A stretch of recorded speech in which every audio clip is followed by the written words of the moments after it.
It looked like nothing more than a metal block, dull, compact, and silent. Yet during the height of the Cold War, this humble device quietly saved lives in frozen corners of the world. It wasn't a weapon, a spy gadget, or a coded transmitter. It was a heating brick.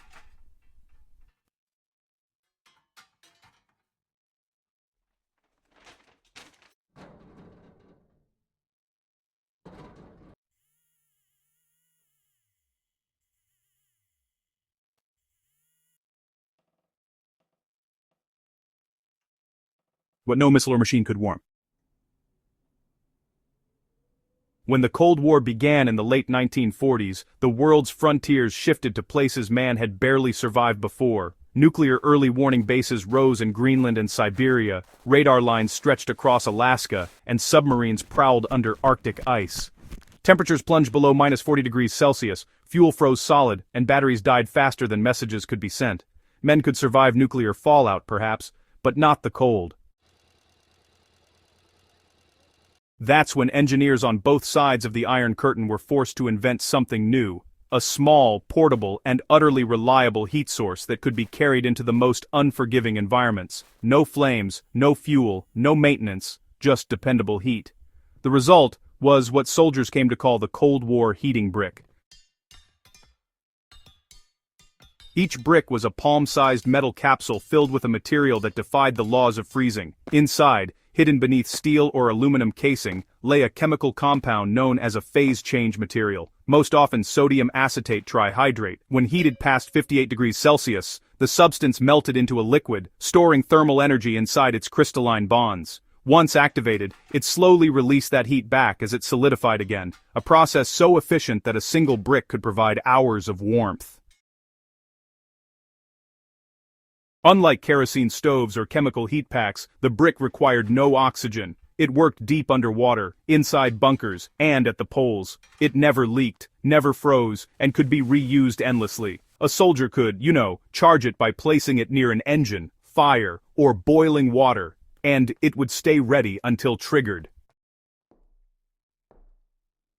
For NATO troops stationed in northern Canada or Iceland, these small bricks became indispensable. Pilots carried them in survival kits. Arctic outposts used them to thaw instruments or warm food. Soviet scientists relied on similar versions in their research stations on drifting ice floes.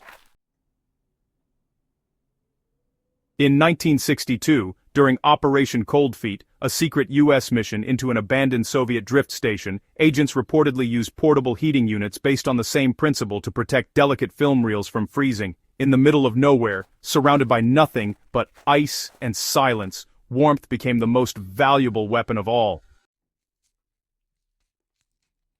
The genius behind the heating brick lay in its simplicity. Sodium acetate doesn't expand when it solidifies, so it never cracked its casing or lost performance in repeated cycles. You could melt it 100 times, freeze it 100 more, and it would still work.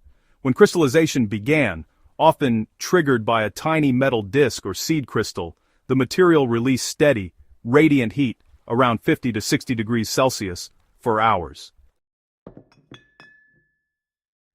2 or 3 bricks placed inside a tent could keep a man alive through the night. They could warm engines, prevent frostbite, and dry equipment, quietly, without flame or smoke. These qualities made the brick invaluable for both military and civilian use. During long deployments, it could mean the difference between life and death. In the 1970s, as Cold War tensions eased, simplified versions of the brick began appearing in Eastern Europe as household warmers. People boiled them near stoves, wrapped them in cloth, and tucked them into beds, a silent continuation of Cold War technology in everyday life. So, today, most people have never heard of the Cold War heating brick. But, its core technology actually lives on in modern thermal packs, reusable hand warmers, and even off-grid solar heating systems. The very same sodium acetate and paraffin compounds are used in renewable energy storage. They capture heat during the day and then release it when temperatures drop at night. For survivalists, the idea is still, honestly, pure genius. Out in the wild, where matches can fail and batteries might freeze, these phase-change heaters are really a modern echo of that Cold War resilience. They need no fuel, no maintenance, and can be recharged thousands of times. Pretty amazing, right? If you want to replicate one today, you can just use sodium acetate-based heat packs. Simply heat them in boiling water, keep them sealed until you need them, and then activate them when the cold sets in. Each pack gives you several hours of reliable warmth. Honestly, a civilian descendant of military engineering at its most practical. But beyond the chemistry and survival value, the heating brick tells a deeper story about human innovation. The Cold War is remembered for spies, rockets, and atomic brinkmanship, but beneath all that were engineers working to keep human beings alive in impossible conditions.